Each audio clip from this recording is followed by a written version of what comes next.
I was 9 years old when I first visited India. I was born and raised in London. I remember we were in a car, and I remember going in this car, and you just sparked this. And I remember like stopping at a traffic light and just looking out, and I saw all these slums. And I mean, I'd never seen something like that in London. And I saw these little legs poking out of like a barrel of a trash can.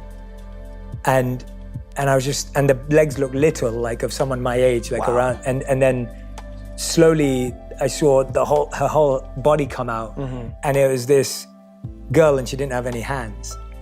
And she'd just been like trying to scrape the bottom. And I remember being 9 years old, and she was probably like maybe the same age, maybe a little less, like, and I remember just looking at her and feeling like totally helpless because I was in the car on the other side of the highway and I can't go and help her. I want to, but I also don't know what help means as a 9-year-old.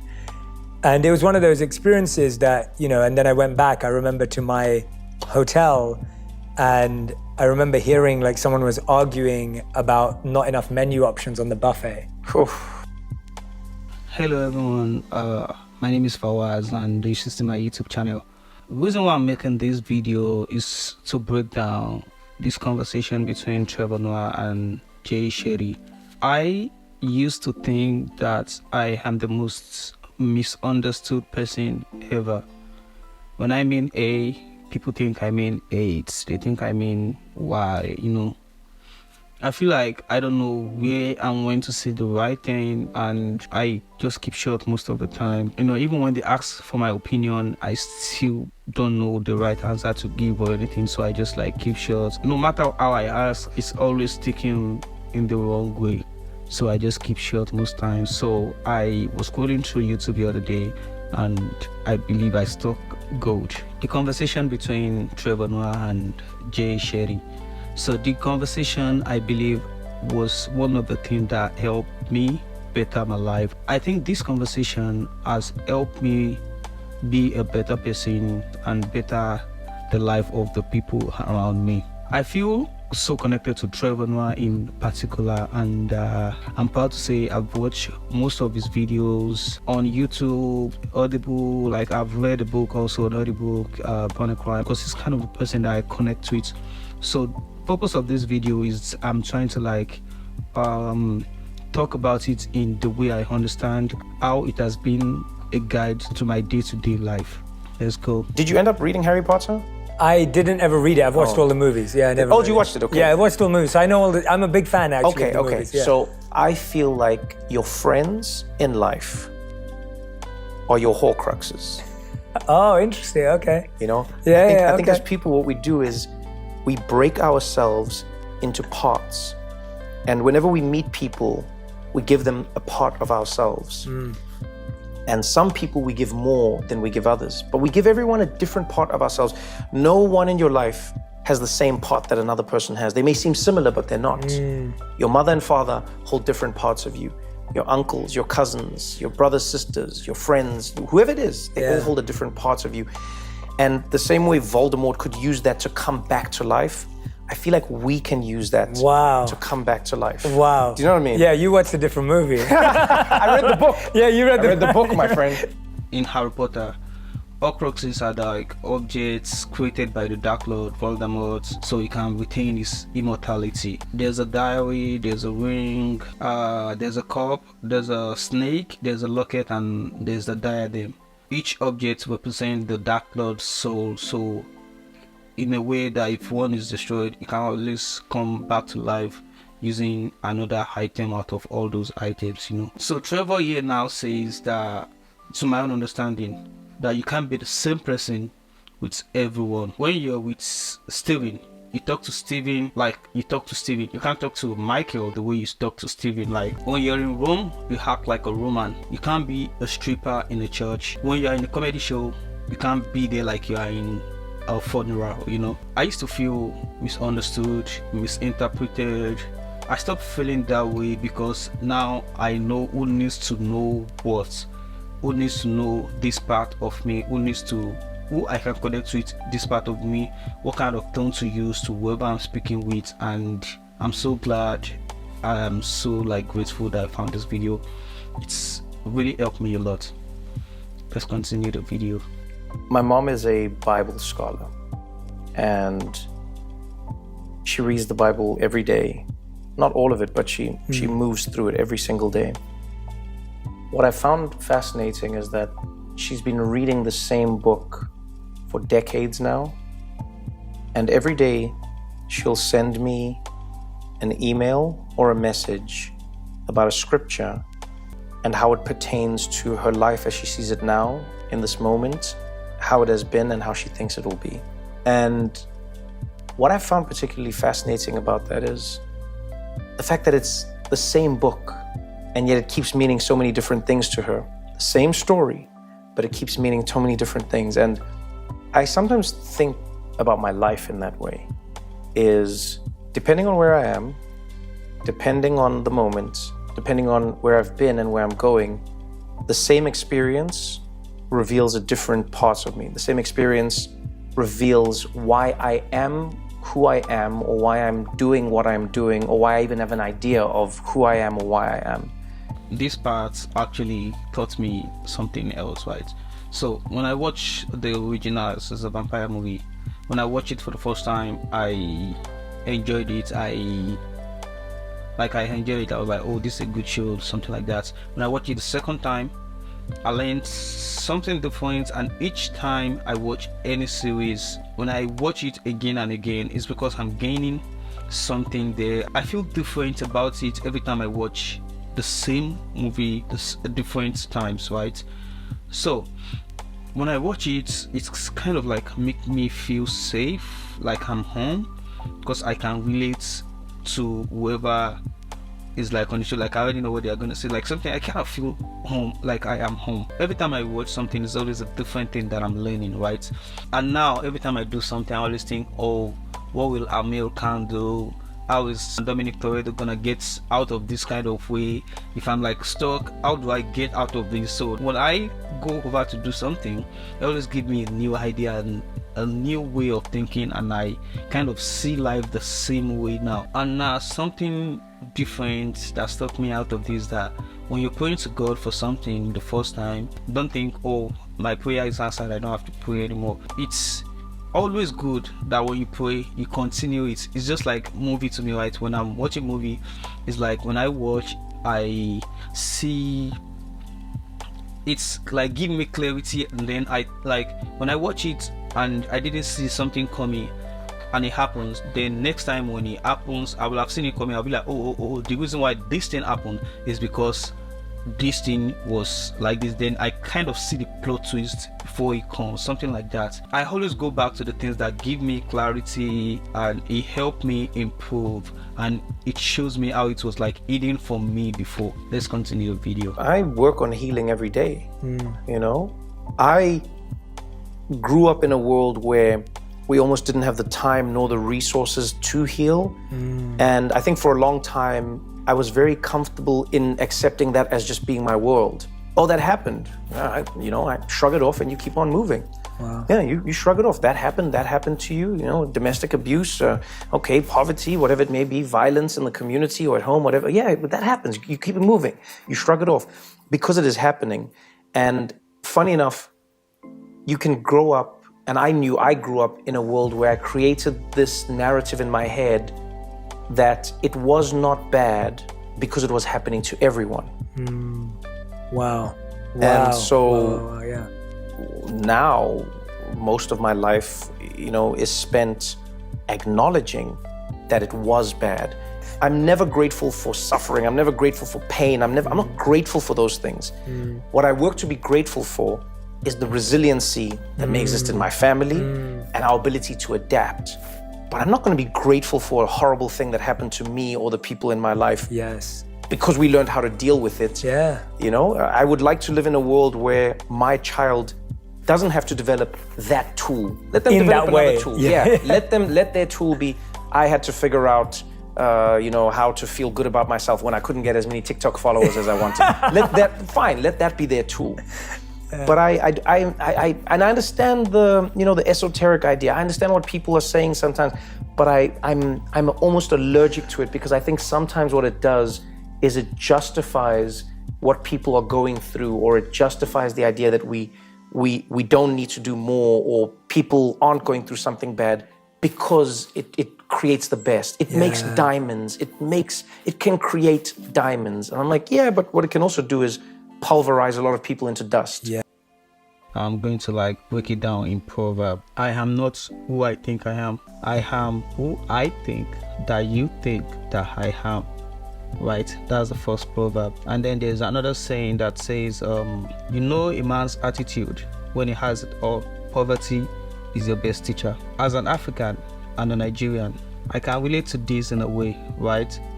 Because we always think what doesn't kill you make you stronger. That's not true, right? If it threatens your life and it almost kills you and you did not do anything about it, the next time it happens to you, it's gonna kill you.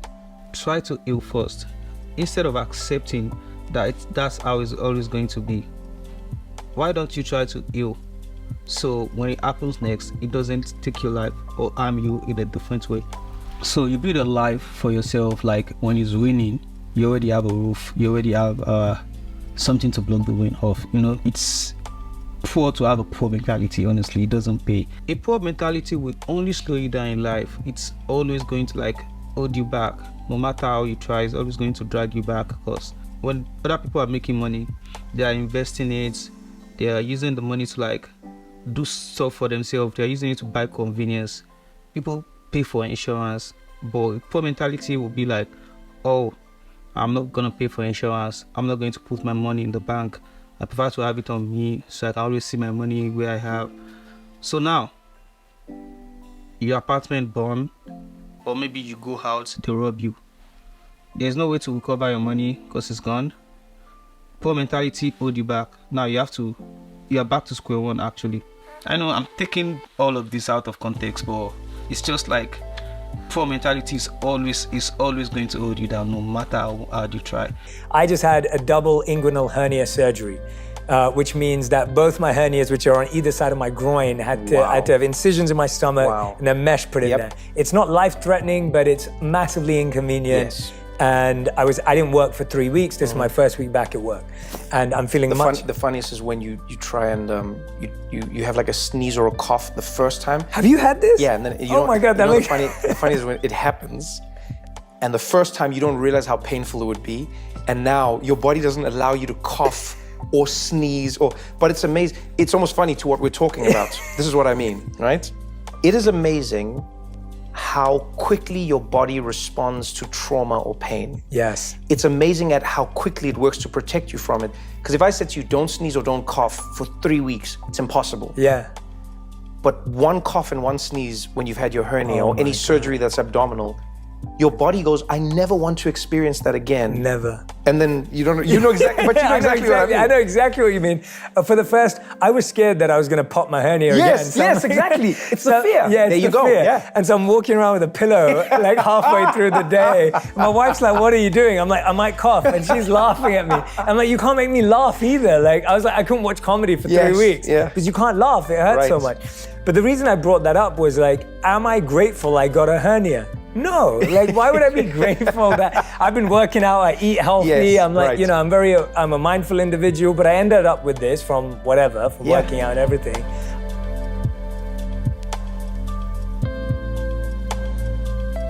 We are so attached to the idea of who we are, the story that we've told ourselves, the story that we continue to tell ourselves, who we are, who we wish to be, who we should be. You know, whether it's designed by what our parents always said about us. You're such a quiet child. You're such a lovely person. You're so kind. You're so polite. And you go, that I am, I should be then. You know, whatever it may be. But sometimes I find I would get so attached to that, that then I would be afraid to let go of the things that may be holding me back because I don't want to lose me. Because who is me if I don't have the pain? Who is me if I don't have the trauma? Who is me if I don't have the mistrust? I don't want to lose me. Yeah. I'm me, I know me. What if I'm not me? I love me. And if I want to lose me, do I still love me? And that's what I find the thing is. And so what I found helps me, you know, and I'll say to some of my friends as I go, I do not need to live my life believing that I would not be me or I do not love me if I wish for these things to not happen. But I rather go, I would have learned something else. So I learned a different part of my body. I learned how to work through pain. I learned how to move differently because of a hernia. Yeah. Fine. Yeah. Oh, I'm grateful that I can learn. Yeah. I'm grateful that I can recover. I'm grateful that maybe I even learned how to rest a little bit. Yes. Take some time off. Slow down, yeah. Slow down, Jay.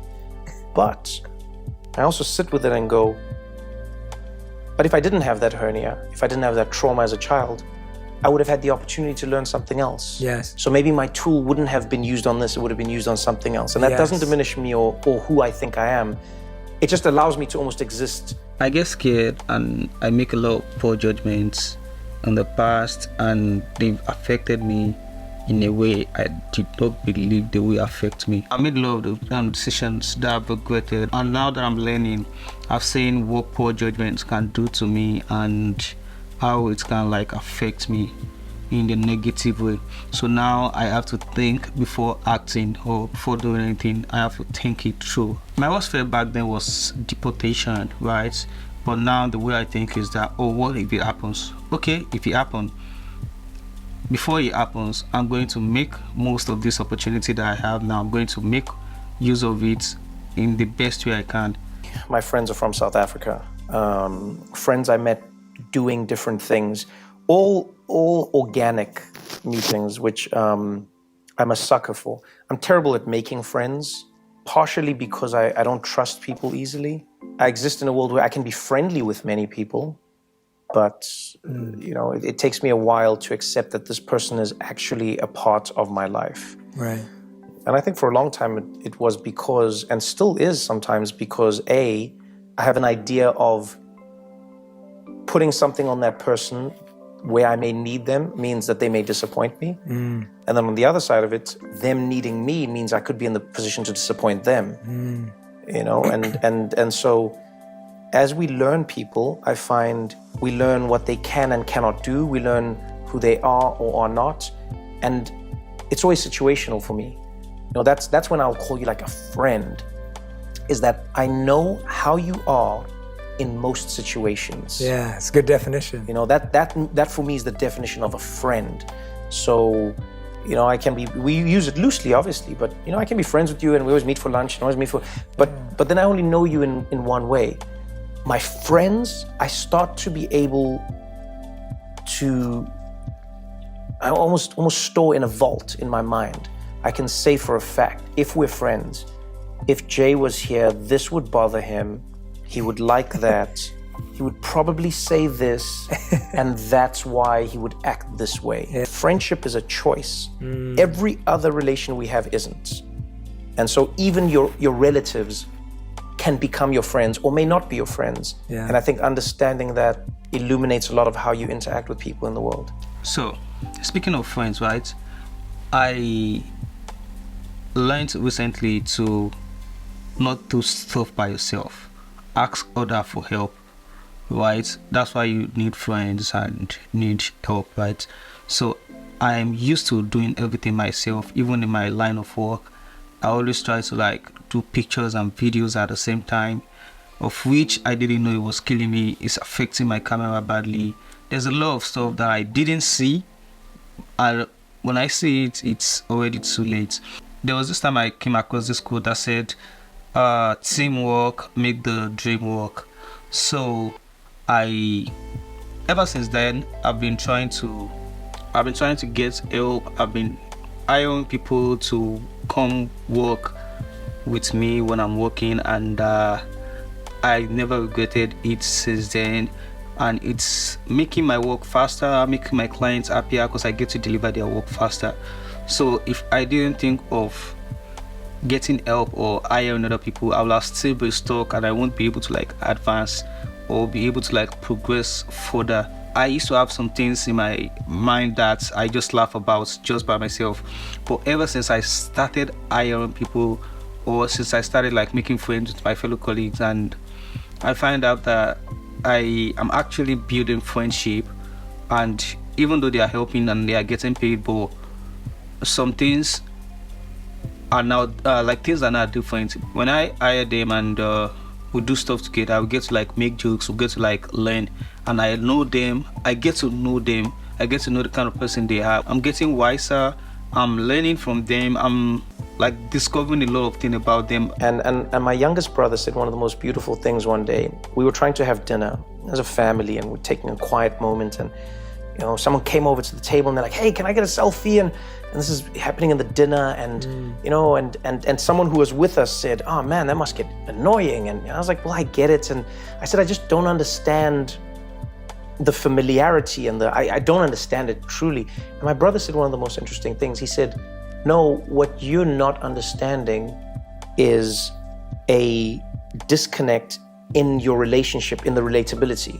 He said, you've met them and they've talked to you and you've had a conversation with them, and so they've built up a relationship with you, but they don't understand that you haven't been building up the same relationship with them. And so he said they're reacting to you as naturally as they would had you been conversating with them constantly. Yeah.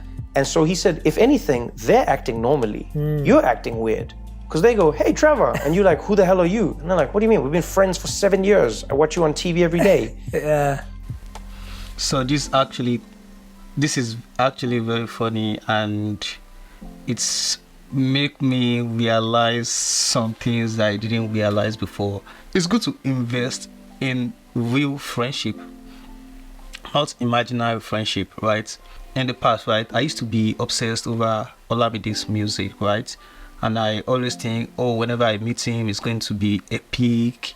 Oh, he's going to know, oh, I'm the biggest fan. I used to think that, like, oh, this guy doesn't know he has this fan, that whenever I meet him, it's going to be epic, basically. I met him twice already, right?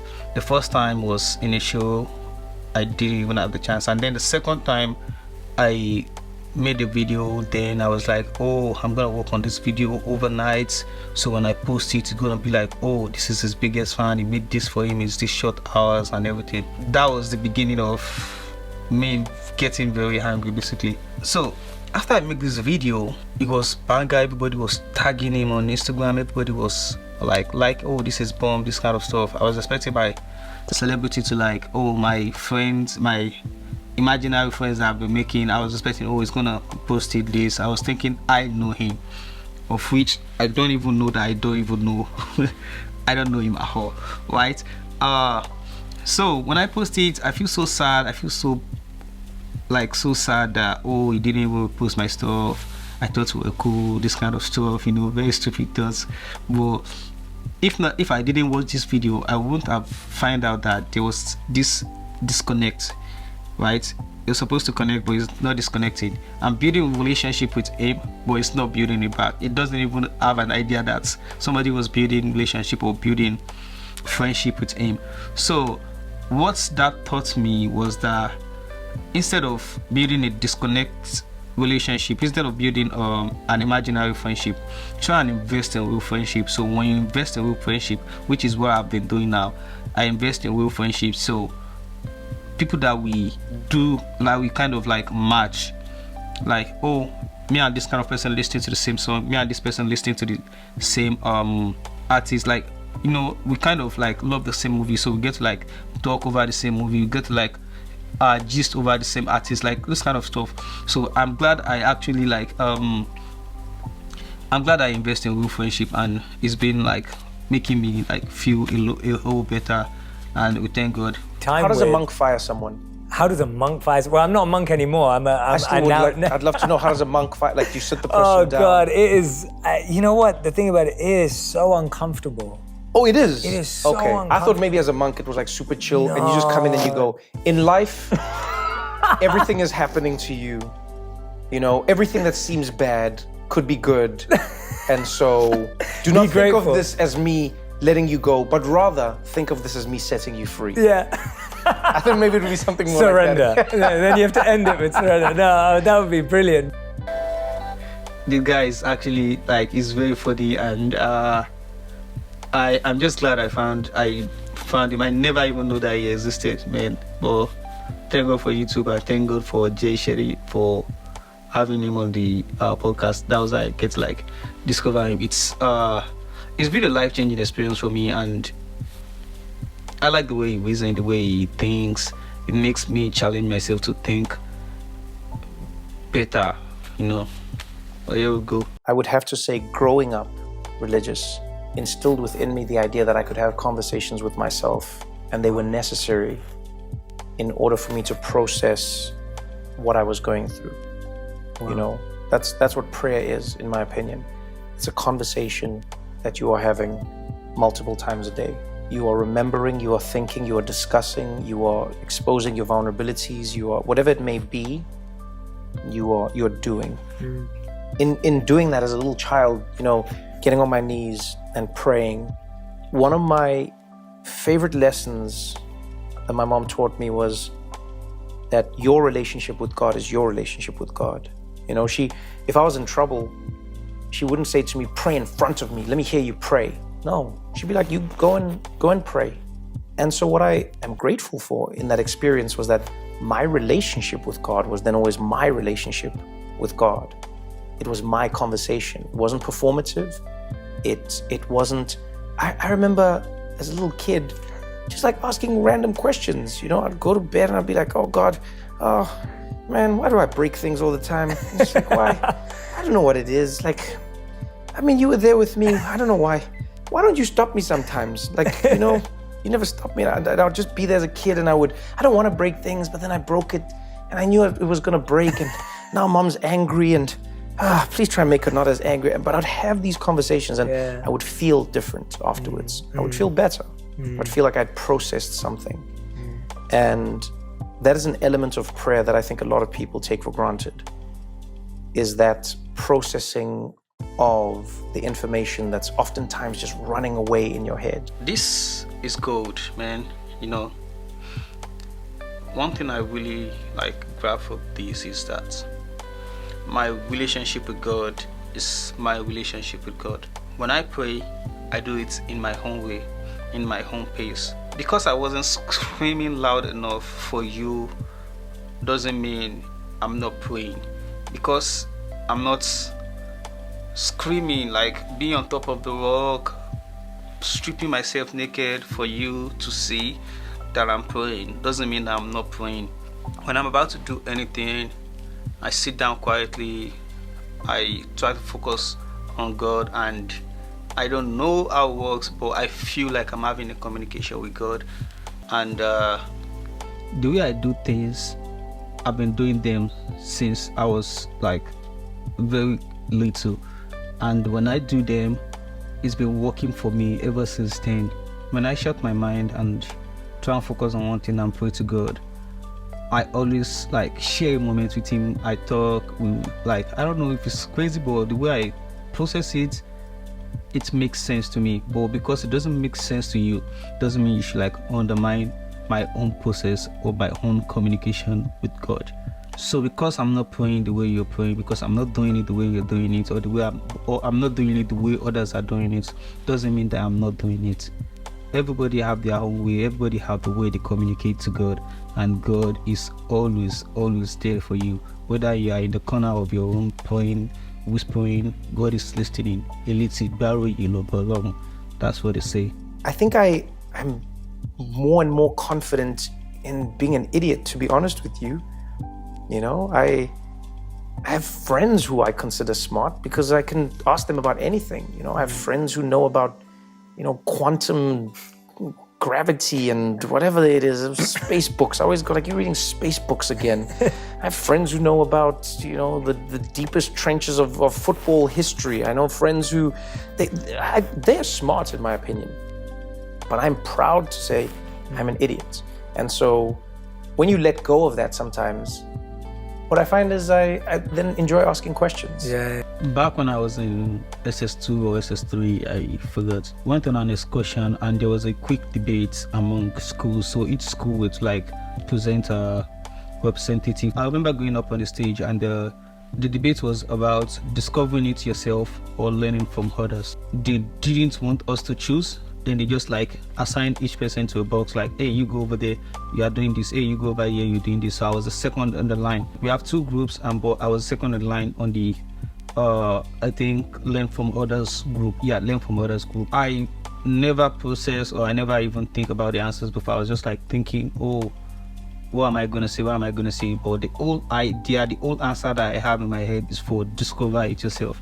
I didn't wasn't prepared for anything about learning from others. But when I answered that, I think it was God that put that thing in my mind, and that thing has been what I have been like using to date. Like, it's been helping me to date. My answer was that learning from others is better because you can't discover everything by yourself. Reason why I won't forget is that was my like the first time ever that I have like the whole all was like clapping for me, like different school, different kids, they were clapping for me, and I was like really like, I feel very, very happy then. So that has stuck with me till like from then till now. So it's been my day-to-day it's been what I do day to day, and I can't relate when you said being an idiot. I am very, very happy because when I learn from A, it shares something with me. When I learn from B, it shares something with me. So I know something from A, I know something from B. I learn from C, I learn from D, I learn from everybody. So I'm the smartest idiot. Like, I didn't discover it myself, they discover it by themselves, but I've gained one or two from each from all of them, and now I'm the smartest idiot. Even though I didn't discover it, but I still know something. I know something they don't. So my view changed, and ever since then, I've been learning as an idiot, and I've been knowing, and I've been informed. So let's go. I often remind myself that if I become too tied to the idea of being smart or being informed or knowing, then I'm trapped. I would rather say, I try to be smart, I try to be informed, but if there's one thing I know I am, well, it's an idiot, and there's nothing wrong with that, and I enjoy it, you know, because then I can be the smartest idiot you've ever met, and I can be the most informed idiot you've ever met, and I'm fine with that, because I'm just trying to be the most natural me. When I ask a question of you as Jay, I genuinely do it to understand, you know, because you know, with you, I agree, and I'm genuinely trying to understand more, because I know, the things I may disagree with, funny enough, more is like how I'm living my life, and I'm trying to understand more about like how you see, and then how do I, you know, it's not to agree or disagree, but more to like, oh, I need to understand this more. And then sometimes it'll be with people where I don't agree with them, so I want to understand. I see the world, and it seems so clear to me. Can you explain why you don't see what I'm seeing? So when they ask us, what color is water? What does it taste like? What's the shape of water? I always assume that I know because I know, and I know that I'm right? Because I know water is tasteless, water is odorless, and water assumes the shape of its container, right? But there is always that someone that thinks, oh, water is white. I do not argue with them. I don't take of them as a fool or anything, but I always want to know the reason, like, why do you think water is white? My view is that water is plain, nothing like it's not white in my own, it's just like plain, it's like it doesn't have a color. But I like to like ask so I can know where they're coming from. Why did they think water is white? What makes them think water is white? Is it their eyes that has something? Like, I try to like understand where they're coming from instead of judging or be like, oh no, you're wrong, you're this. No, I don't do that anymore. Also, when I post something online, like a video or something, and I'm saying something right, there's always that one person that be like, oh no, it shouldn't be like this, that's how this is supposed to be.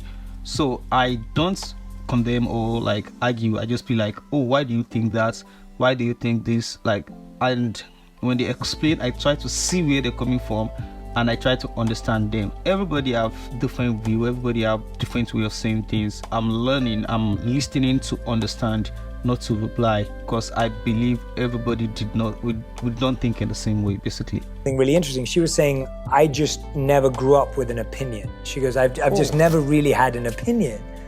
And I've known her for some time, so it was a fairly, it was a progressed conversation. It wasn't the first time. And we were talking about that. She was saying, well, I've never really had an opinion on this or that. And so when people ask me what I want to do, or when my partner asks me what I want to do, I kind of like go along with it. But now I'm starting to question, like, am I living my life or someone else's? Right. So growing up in an African home, as a Nigerian, I don't believe the word opinion existed, right? Because I believe everybody wants the same thing. Why do I think that? It's because when we're younger, there's this, when this movie was came out, it's called Afanja. Afanja, when it came out, I remember my dad just got, I think my grandpa just got this TV and this, I think, video player. So I remember when we put it on, the whole community came to our house. Like everybody was, some people were sitting in the window, some people were like they were like hanging over some other people's neck, just like see the movie from our TV. I was like, oh wow, because back then I believe we all want the same thing, right? I don't know the word opinion existed, but as we grow older and the world is advancing, everything is changing and there's now choice. We have options, and with options come opinions. People be like, oh, I don't want this, I don't want that, I don't want this, like that, like that. Like before, it used to be you have to marry that man because of this and that. But now everything is different, man. Now we're making our own choices, we're making our own decisions. People don't want to live their life like their parents. Even when they say, oh, go marry that, you'd be like, oh no. They don't want to live their life like their parents, like, oh no, I don't want a guy like my dad, I don't want a woman like my mom, I want this kind of woman, this is what I want. Everybody now have optional opinion. There's no like, oh, it's my friends, this is the person you have to marry, man. You know, I often think that about seatbelts. When I'm in a car or on a plane, sometimes I forget that I'm wearing the seatbelt. I love wearing my seatbelts, especially on a plane. I buckle it long before they tell. I'm like strapped. I don't know what it is. I love it. Buckle the whole flight, even when you see it go off, you're still there. You know when they'll turn seatbelt like on? I'm like, what do you mean on? The whole flight, I will be wearing the seatbelt. Thank you very much. And what will happen sometimes, I'm so comfortable, it's been the whole time. When we land, we chill. I don't rush to get my bags, any of that. And then I'll stand and the seatbelt will pull me. And it's always like, I laugh to myself. It always happens because it's really down. And it just, as I jump, I was like, ha, it pulls me back down. I always giggle and I unbuckle it. And I found myself thinking the one day, I was like, it's amazing how this device is brilliant. It saves your life. Car crash, plane crash on a runway or whatever. I don't know how much it'll save you in a big one, but still, But this thing is, it holds you. Wow. It's helping you stay intact. It's helping you stay in the place you need to be in. But if you don't know how to let it go when you need to, now you're trapped. Yeah. And so that's what I'm constantly trying to work on, which is so hard, Jay. It's like, man, I go like, okay, all right, my safety belt, my seat belt, all right. It might be my personality, it might be the way I see the world, it might be how I've learned to interact with others, it might be anything, how I eat, how I think, what I do, what I don't, what I love, what I will, all these things. And I get that, and I'm always just trying to ask myself, like, okay, all right, is this still your seatbelt, or has it now become a trapping? Very funny, right? I used to think of my parents as seatbelts, right? When you want to go out late in the night and they forbid you from going, they be like, oh no, you're not going out, you're not doing that, and you didn't end up going. You go back in the house and sleep, and then you woke up to a news that people that actually went to the party that you were going last night, most of them are dead. There was somebody shooting there. Then you'd be like, oh, my parents are right, my parents are this, they see the future. So parents, for me, they are like seatbelts, right? Because they guide you, they protect you. You be like, oh, you hold them, they want the best for me. Of course they do, they want the best for you. They've been in the world more than you, they have experience more than you. But the problem with that is that if your parents are scared of aeroplane and your own destiny is that you have to be on aeroplane and fly to a foreign country to succeed. If your parents are scared of aeroplane and you're like, oh, they want the best for me, you don't want this, and then you didn't end up dying, then you be in a comfort zone, you be in one place, you are stuck because you're using their vision, you're not using your own vision. So when the seatbelt is attached to your body for a long time and you did not know when to detach it so you can be free, and also know when to use it and when not to use it, you're just gonna be trapped. Sometimes you need to make decision for yourself. If it backfires, you learn from it. If you're constantly guided and guarded, you would never find out how life will treat you when you are all by yourself. So tough, man. Tough word. But move.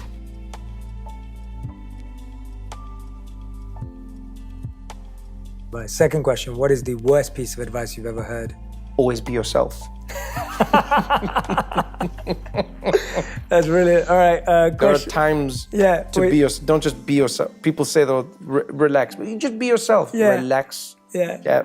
You know when to be yourself is a better piece of advice someone can give you. That's good.